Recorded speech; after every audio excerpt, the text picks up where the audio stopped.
Well, what is going on, everyone? Welcome back once again to the VOV Network, where great things are always happening.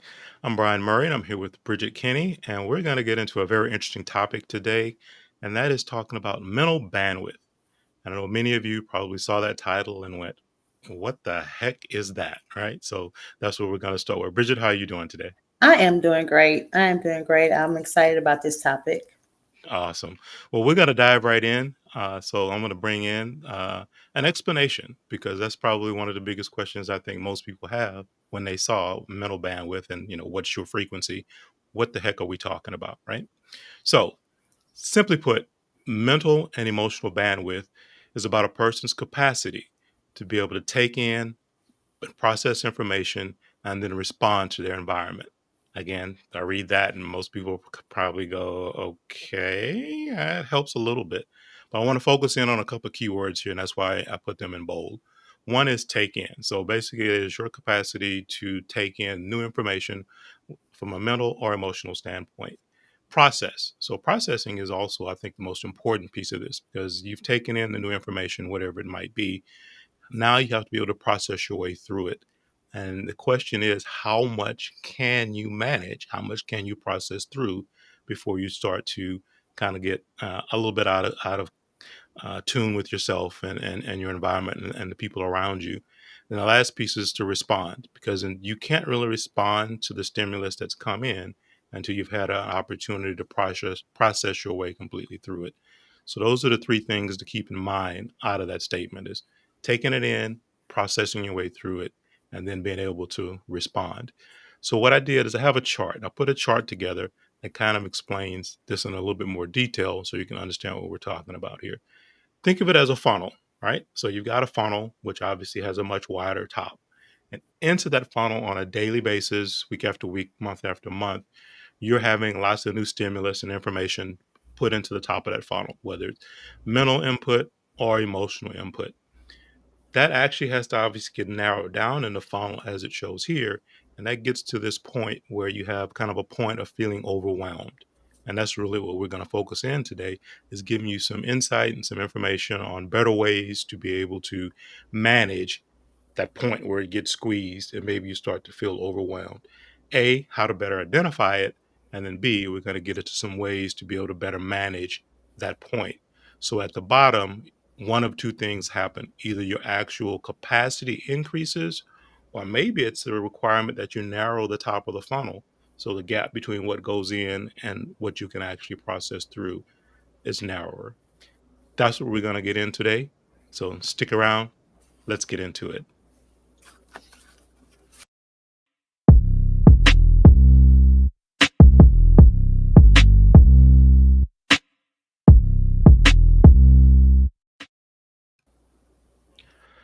Well, hello, everyone. Again, welcome back. So, Bridget, how about you give us a little bit of background on why we came up with this and why we think it's an important subject to talk about? And as we discussed before, what is going on right now with the pandemic, how people are adjusting to the new workspace, how kids are adjusting to either being virtual and then going back into the schools, how businesses are adjusting to like lack of employees or not being able to fit those needs into their budget in terms of the amount of employees that they had in the past. We're all going through some type of mental health issues that are not necessarily diagnosed, right? And so your mental bandwidth, like the capacity to hold all this information, all these situations going on in your life, I mean, it can get overwhelming. And so that's where we came up with the mental bandwidth and how you can gauge that. Absolutely. Yeah. And you're so right. There's obviously the last couple of years have been a struggle and a change for all of us in many different ways, whether it's personal life, your career, or whatever else is going on in your life. And then now coming out of it, even though we are quote unquote starting to get back to what they're going What to they call the say, new normal, and yeah, another normal. another normal, you look at it and you go, I'm still struggling to, kind of stand up on my feet and really figure out how I navigate my way through this other normal, as you put it. So Yes, and I say another normal because some people are still using that the other way of doing things during pandemic, and they're trying to integrate the new normal and with another new normal, and going back out into the community, going back out into going into work, and versus staying at home. Some of them are still trying to integrate both of those normals together. So it's just another new normal. agreed, 1,000% on that. So what we're going to do is we're going to dive a little bit further into this. Before we do, we're going to say a couple of things. My name is Brian Murray. I am the founder of the VOV Network, and got a co-sponsor here and co-partner here today, and that's Bridget Kinney from she's Building Bridges Outreach. And we're going to be doing a series actually on this moving forward. So this is part one of at least part two for this particular topic. And then we have some other great things also planned. Bridget, anything else you want to add on top of that to let them know? You've already introduced me. I am Bridget Kenny. I'm the founder and director of Building Bridges Mentor and Outreach Program, and also Beautiful Girls. And I am excited about this collaboration. Awesome. Well, let's move on to the next slide. So I'm going to bring that in right now. And this is really getting into something Bridget's going to cover for us. And is, first of all, identifying where you are on this scale. And we use the term frequency, high or low. What can you manage? So that's the first thing we're going to kind of dive into is some ways to be able to determine, do you have a strong mental bandwidth or are you on the scale right now? So Bridget, you want to cover that for us? I will. And just as a disclaimer, this is an interactive podcast. So please come in, chime in, thumbs up, like, love. Anything that we say or we discuss that resonates with your situation is at this particular time. So this is not a presentation. This is an interactive engagement. So I'm going to go right into number one. Do you accept and understand your weaknesses and know how to seek help? I know that in the past, in years past, we as an African American culture, especially, have been, conditioned that seeking counseling meant that you were diagnosed with a type of mental illness, right? And so, but fast forward, it is so important that we protect and even restore our mental health by utilizing therapy, counseling, and support groups. We sometimes need more than just our immediate circle. Agreed. I could not agree with that more, and it's not only seeking the help, but I think I underlined something on this slide when I was looking at it.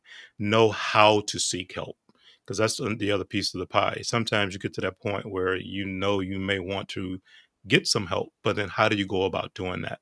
So that's the other half of the puzzle. Where can you go? Who can you contact? So that you feel comfortable in that process. So that may be something that you want to actually take the time. If you do feel like, hey, maybe I need to talk to someone, uh, find out what your resources are and investigate a few so that it's something that you feel comfortable doing. And just like what you said with your resources, because of the pandemic, and if you want to look at a positive side of this, there are so many mental health resources now just because of the pandemic. And so it's not really far to find. You can your community resource numbers in your community, go into your state community resources and find out affordable prices as well, affordable care as well, how you can get to those resources. And don't be afraid, because we're all in some way needing that therapy, that counseling, those support groups to band with us and strengthen our mental health. Could not agree more. Could not agree more. Number two, do you value time spent alone, and do you use that time to reflect and regroup? I know with me, and I'm sure Brian can attest to that as well. Living full lives like most of us do gives us very little alone time. So we not only, that's even in your household, right? In your family, in your house. So we not only have to be very intentional about our alone time, but also assign that alone time. Assign it to reflect, restore, and refresh. Assign that to an activity, a mental health break, so to speak. And so we have to be very intentional about assigning that to something, not just saying, okay, so I'm just going to be alone and I'm just going to have this in my room and I'm just going to chill. And then what happens? We start, those wheels start turning. Then we start thinking, okay, well, I forgot to do. Oh, I need to do. So assign that a time alone to something, and then occupy your time alone with that activity.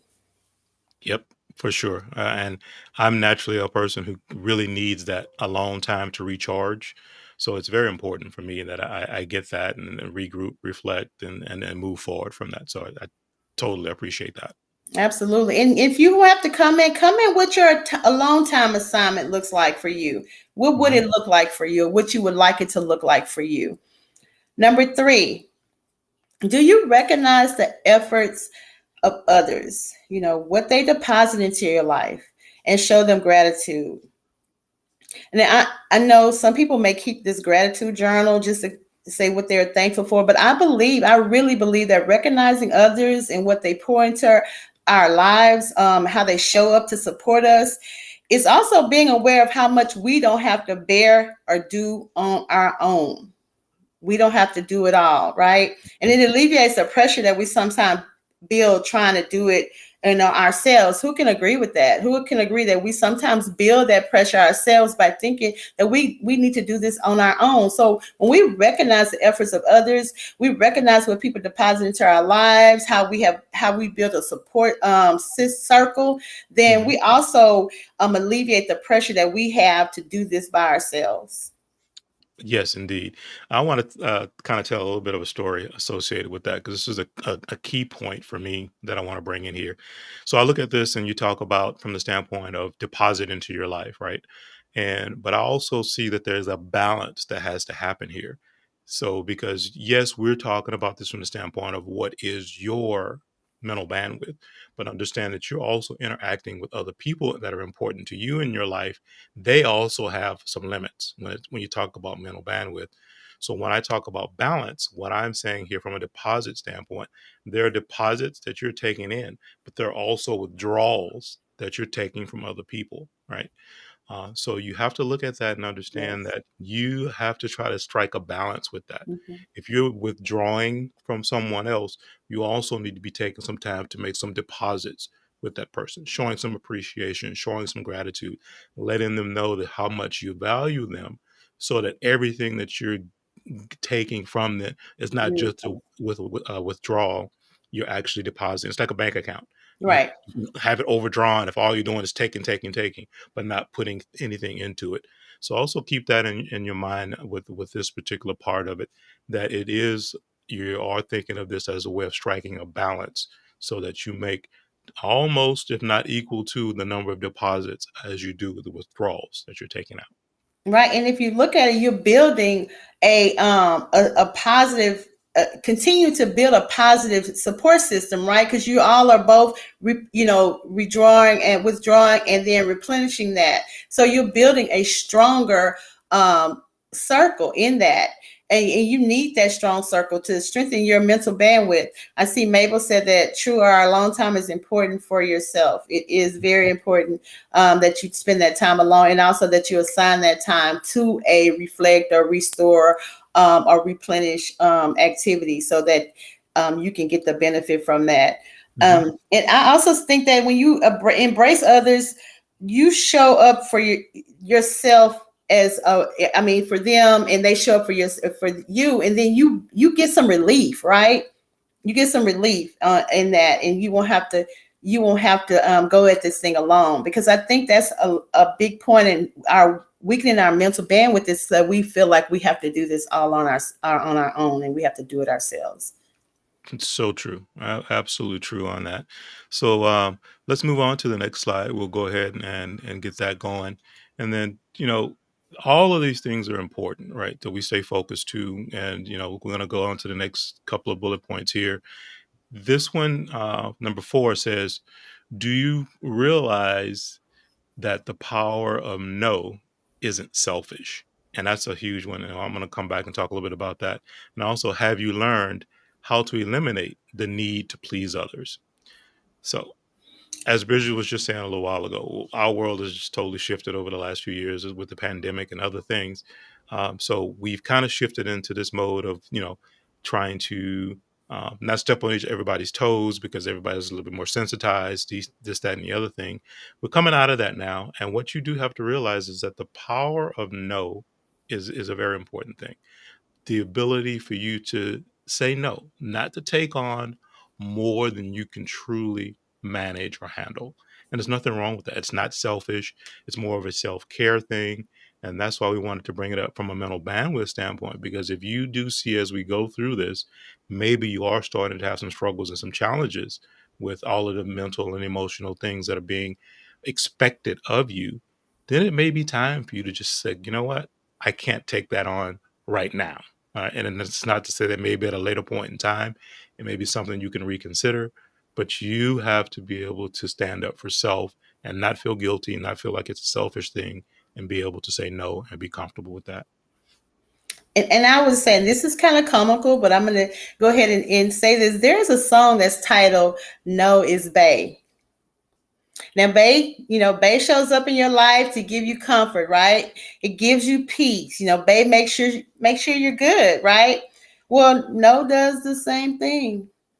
Yeah. Don't you agree? And I believe the need to please, or as I call it sometimes, yes to the mess. It often comes That's good. it often comes from a place of like insecurity or just not being self-aware. Mhm. And I've been guilty of it. How many of you have been guilty of it? And that has weakened, my mental bandwidth. Just not knowing how to say no because I don't how are they going to feel, what are they going to say, and how are they going to look at me? And those are some questions that mentally I've said, not without asking that in the exact words, but just asking that. I see Allison says saying no is a huge problem for me. Since childhood, it has always been a part of my makeup. Is to please others is like a bad habit, and it definitely is. It takes some work to do that. But just think of no as bay. Like, it makes you feel good and just try it. Sometimes you'll say, no, I can't do that. And you go back and say, you know what, that felt kind of good. Well, I want to add one more thing on top of that because I used to struggle years ago with saying no because it was, again, as she was just saying, Allison was saying, trying to please and wanting to not disappoint other people. And then as I moved on, matured, got through my career a little bit more, I actually became very good at saying no. However, one of the ways that I do it, and people out there, please, you can absolutely use this, is I'm very easy for me to go, no, I cannot do that. But then I always follow that with, however, this is what I can do, right? So it's not that I'm slamming the door in your face 100%. Most times, sometimes I do have to say a complete no, but I would say most of the time I can actually say, however, I can commit to doing X or Y or this piece or that piece, knowing what I can and cannot manage. And that goes back to what Bridget was just saying a few moments ago about the self awareness piece. And that's really why we're even doing this today, is just to help you become more self aware of maybe where you're having these sticking points so that you can better deal and manage with them. But that's the key for me. And that's really how I manage saying no a lot of the times is, no, I can't do that. However, I can do this, or that for you. And that kind of puts it into a middle ground where I feel okay, like I am helping and still contributing, and they still feel like they're valued and what they need is also being taken care of. Now, mind you, he has said, as his career had progressed and he had got a little bit more mentally stronger. Now, I will say for those that have not been able to, just get to that level, and no, and I agree with him totally. But at first, no, because what happens is there's a fine line when you cross. But however, and then you may find yourself compromising the however with Mhm. that person, especially if it's someone very close to you and they are used to you saying yes.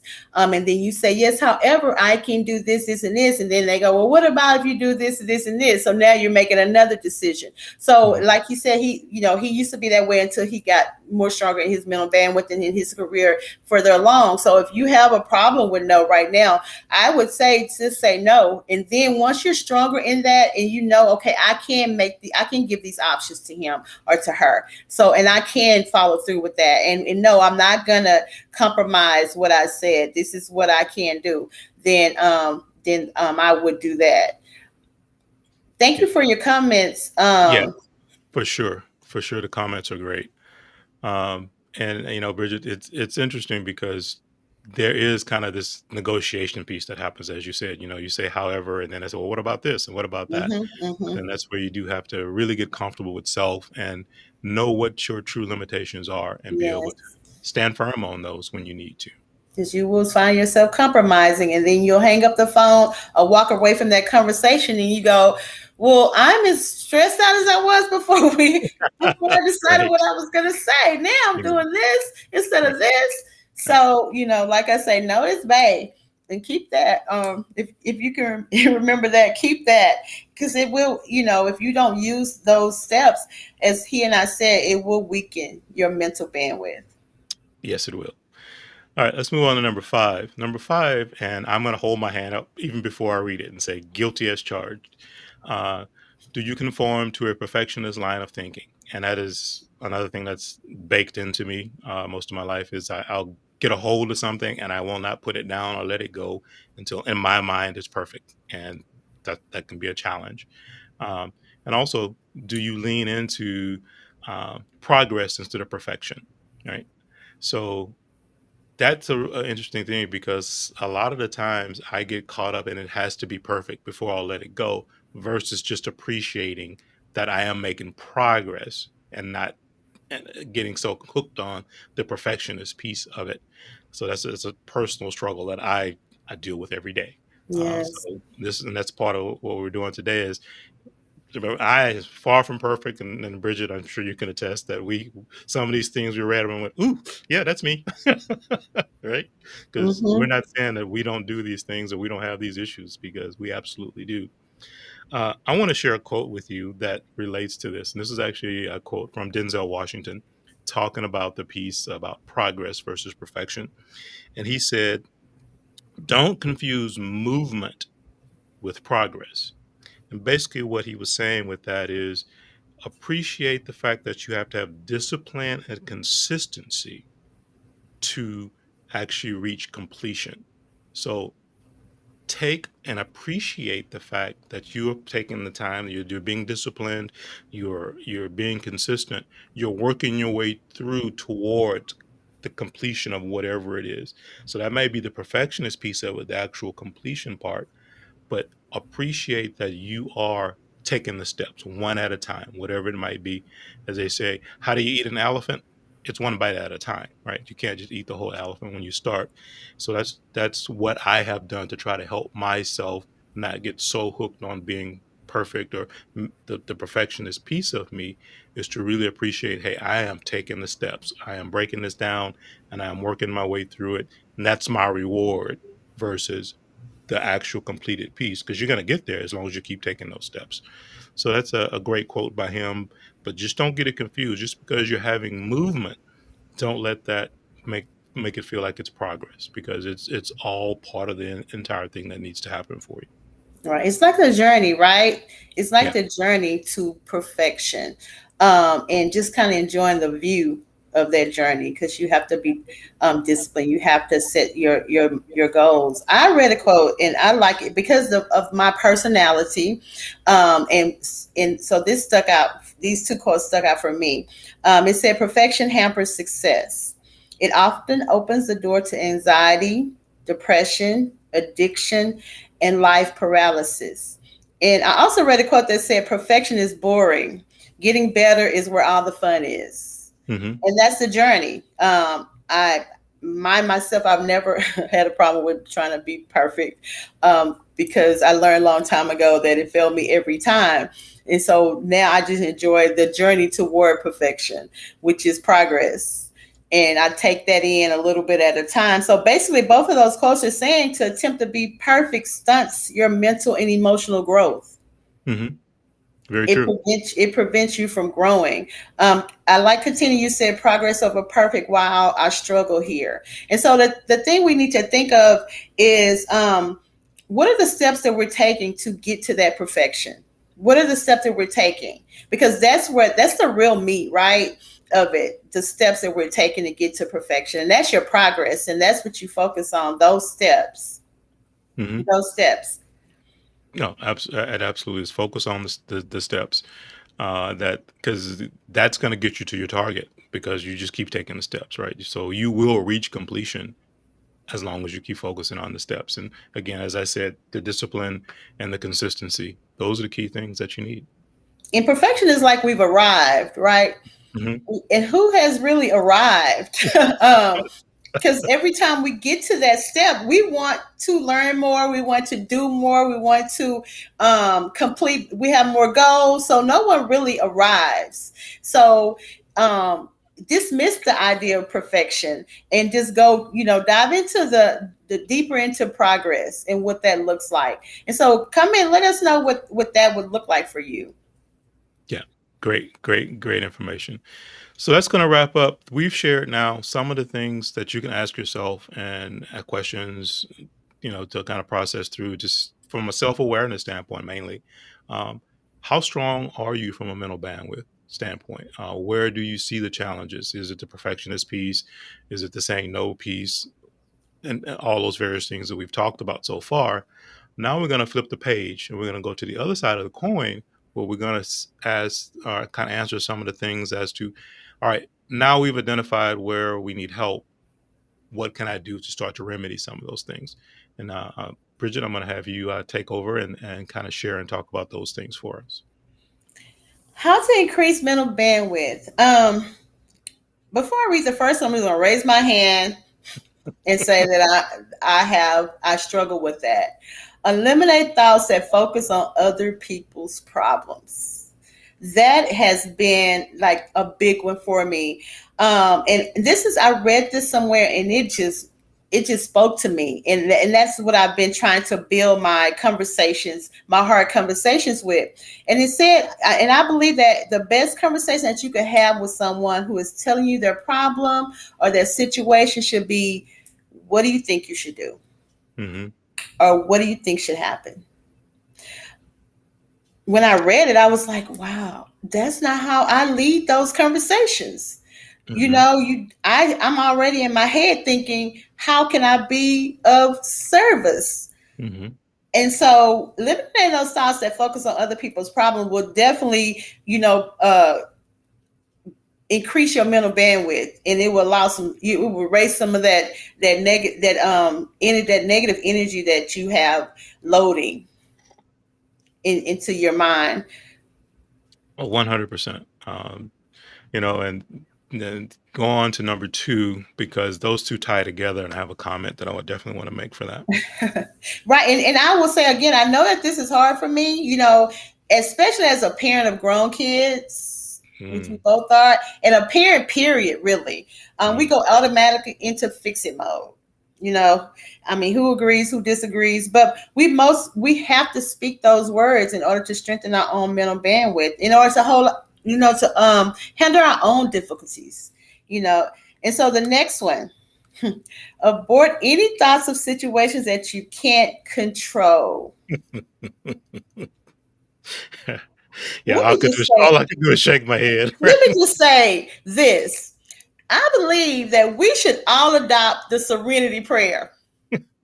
Not just AA, we should all adopt that prayer. And I'm not talking about put it on our mirror in our room in our on a calendar. I'm talking Right. about we need to memorize that serenity prayer, especially the part that says the wisdom to know the difference. The wisdom, Amen the to that. wisdom to know the difference. And that's where we make that left turn, is to not know the difference between what we can control and what we can't control. So we need to accept those situations that are out of our control, and delegate those situations to something outside of ourselves, like Hmm. a higher power. Hmm. We cannot play that role. Cannot, absolutely. And Bridget, so that's actually for me, it's one of the key things that I've learned in my life, talking about controlling situations or what you can't control. And we can actually do a whole session on that alone, because I have some great techniques and some things that I can certainly share to help people along that road. But yeah, I have a big star on my notes talking about this point, uh, focusing on what it is that you can control, and from a mental bandwidth standpoint, the key there is to identify what those things are that you can. So I always look at it from at three simple levels. You have what I have 100% control over, what I have some influence over, and then what I have zero control or influence over. So figuring out, first of all, which one of those three categories, whatever the situation falls into. Then you say, all right, from a mental bandwidth, energy, effort, however you want to break it down, 80-20 rule. Take 20% of your energy, put that into the things that you have some influence and some control over. The other 80%, which is obviously the lion's share, you focus all of that on what you have 100% control over. Those things that you have zero control, zero influence, I know it's hard.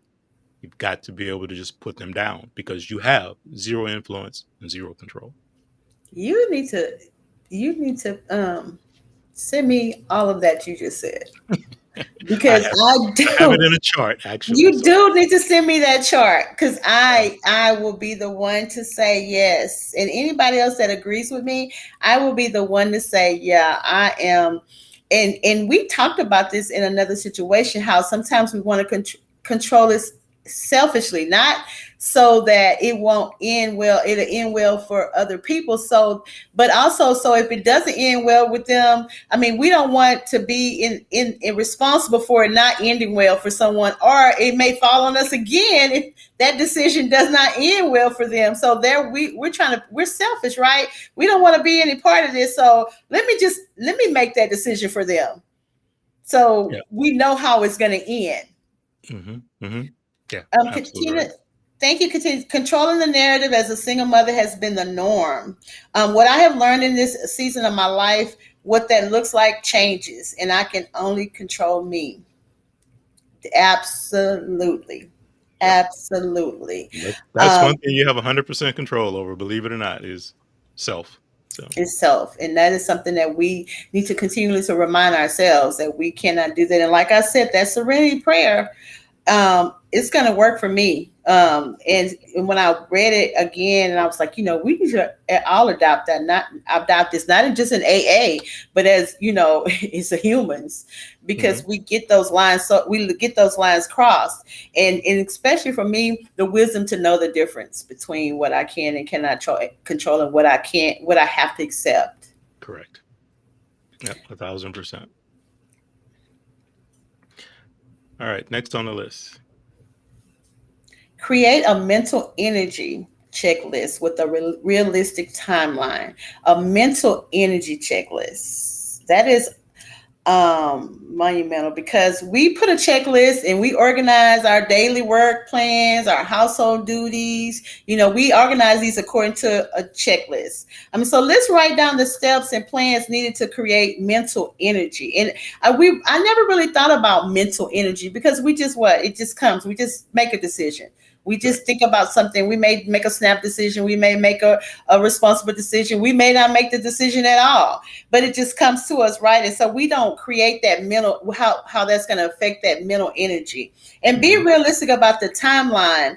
Let's avoid that one more thing to stress us out, hmm right? Okay, well, I said I was gonna, oh, I didn't meet that. Let's make a realistic timeline to that. And tell us how you create a mental energy checklist. Tell us how hmm you do that. Yep. Allison said, for me as a parent of adult children, I've learned to let go of what I can't control. And that is, I don't see the rest of that. Do you see that? So, She yeah, says, and that is a great feeling. a great feeling. It is a very great feeling. Because as parents, we like I said, we go into fix it mode, and we feel some kind of way when we walk away from that conversation.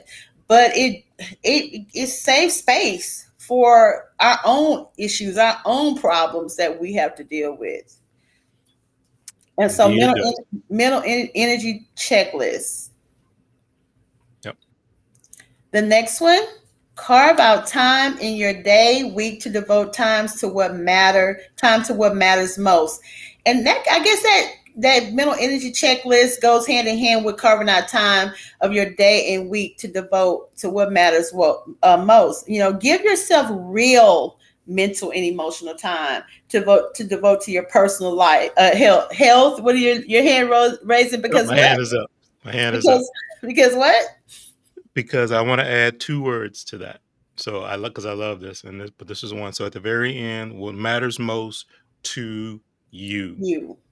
What right? matters Because most to again, you. this goes back to where we were earlier about pleasing others and this, that, and the other thing. So yeah, you've carved out this time and you're devoting it to what matters most. But then if you're still really taking that time to truly get focused on delivering what others need, you're not having that self-care moment that you really need. And that's really what this is focused to. So if anything you want to add to that, just say matters most to you and devote Right. that time to it. Right. And like I was saying, give yourself, and while you say to you, while you say that, I'll say, give yourself real mental, emotional time and devote that to your personal health, right? Your personal health, not making sure the kids get to the doctor or making sure, spouse, does what they do, what they need to do. Devote it to your personal health, and to your family time. Now that's not, and you pick what you want to devote that time to. Not get the kids don't get to pick it, or the spouse doesn't get to pick it. You pick what you want to devote that mental and emotional time to, and do anything that gives you a sense of peace and joy. And as I've said it before, be intentional about it. Ask yourself, what does that mental and emotional time look like to me? And this will allow you time to not only show up authentically for yourself, but also to show up authentically for others. That's correct. Absolutely. I like Yeah. to comment, my mental energy is staying in the present and not looking back on things that are negative. Yeah. Yeah. And you're not going that way. Don't Yeah. look back there because you're definitely not going that way. Yeah. That's not the direction. You can't change it now. So let's stay in the present and focus on what's going to happen in the future. Absolutely. Absolutely. And the last one, pay attention to burnout warning signs. I think we just live busy lives, right? And it's busy, and we even live busier social lives. And so use self-care in any capacity as a necessary tool. Be aware of those days that, those off days, when you just don't feel yourself, right? Pay attention to that and be body conscious, Mm, internally and externally. Our mm, body speaks to us inside and out. mm, Oh, my face is breaking out. Oh, I'm getting these rashes. mm, Sometimes we go straight to, well, what kind of washing detergent did I use? Or, oh, I'm getting this on my leg. And we say, well, I know I've been drinking this different. No, sometimes it's just your body is burnt out. hmm The stresses of what It's all of that mental stress. and emotional Yes. stuff is going on. Absolutely. Sometimes you're just stressed out. You're breaking out. You're in rashes because you're stressed out. You don't have to have a stroke or have to have Bell palsy or have to have these other illnesses to for your body to let you know you need to sit down somewhere, basically. So pay attention to those burnout warning signs. What does that look like to you? And have you noticed while we're talking some burnout warning signs? hmm Have you noticed those things? And what are you going to do? What mental energy checklists are you going to make now so that you can take care of those warning signs? Yep. Absolutely. Absolutely. Well, Bridget, thanks for covering that. And this is great information. And again, things to really just start to have you do that mental checklist, as it says here, and focus on your mental energy. Self awareness is the key, also, and start to open up that can and really see what's inside, so you can, and then put the right things inside of that can too as you move forward. Bridget, before we go forward, I actually want to go back to a comment I think Allison made a little while ago, and I'm going to pull that up. I'm going to actually close this out real quick. I'm going to pull this because I think it's a very important one that we touch on. So I'll drop that in here. So she says, not so much about perfection or progress, it's procrastination due to stepping out of my comfort zone.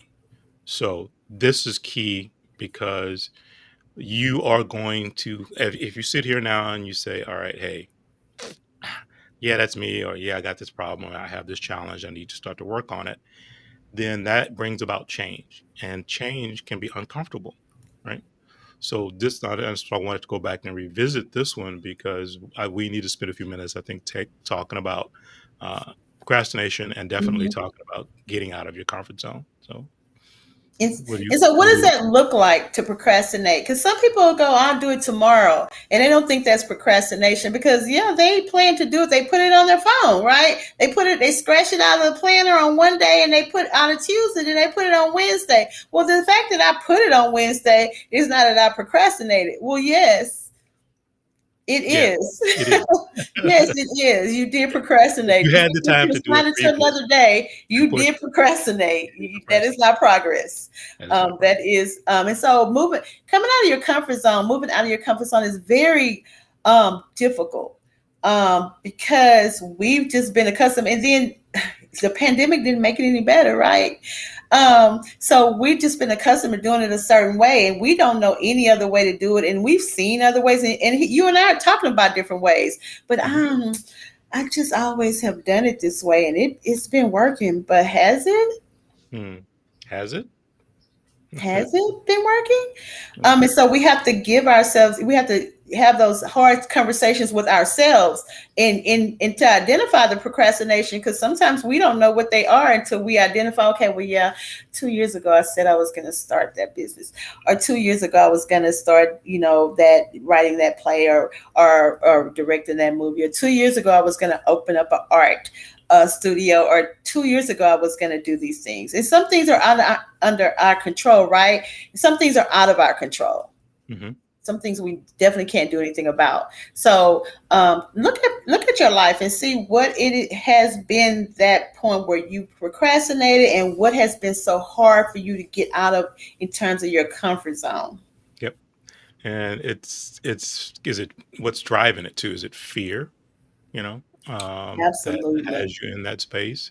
Absolutely. Is it just the true thing of the comfort zone? So it's interesting you bring that up because I want to do a little exercise with everybody right now, and it's a very simple exercise. So those of He's you who good are with watching, these. He's good with and these exercises.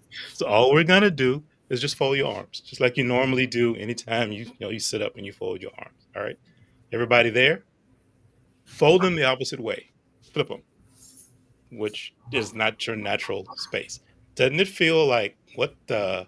I mean, you Like can't even I, almost I can't even do it. Like do I it. don't. Right, I keep doing it the same way. I right. gotta go back. I gotta Right. go back to the way I did it to see how it That looks is your the comfort other zone. way. That is your comfort zone. That is one of the best, simplest examples I can That give is of you amazing. hold your arm and just by flipping them, it's like, all right, this feels all wrong. It doesn't feel right. I don't feel comfortable. I want to go back to the old way. You need to learn if you really want to change, you really want to grow, not only do you need to get comfortable being in that other position that feels kind of odd because that's what forces you to grow and change and evolve, you need to actually get comfortable with seeking the opportunity to change and grow and evolve. So actually look to be in that place of discomfort. And I know that's a huge leap forward for a lot of us sometimes, but literally that's a great example of what I mean. Just flipping it, and you're like, this feels totally weird. I don't like this at all. But Right. that is how you're gonna grow, change, and evolve. That's exactly how I felt when I was doing it. That's a great activity, a great observation. Yeah, yeah. So yeah, You can so say it's a great ouch. yeah, yeah. Ouch or say amen. It is true. So that's a great example of just being able to sit there and go, "Well, I don't like this. It feels unnatural. It feels uncomfortable because you're used to crossing those arms in a certain way, right? And just by that simple change, put you into a place of discomfort. So, Bridget, that's why I wanted to go back and revisit Allison's comment because I thought that was very important for Awesome. any of this because for any of the things that we've talked about today is going to be a change in your process, whether it's mentally, emotionally, activity wise, making a list, all of it. And until you can get comfortable with that change, you're not going to be able to have the impact and have it make the difference it needs to make. So I want to go back and revisit that. Awesome. Awesome. And Allison says, thank you. So I'm going to bring the presentation back in, and this brings us to how we're going to wrap this up for today. Uh, let's talk about our question of the day. Right? So, question of the day: what do you need to do to better manage or grow your mental and emotional bandwidth? Question.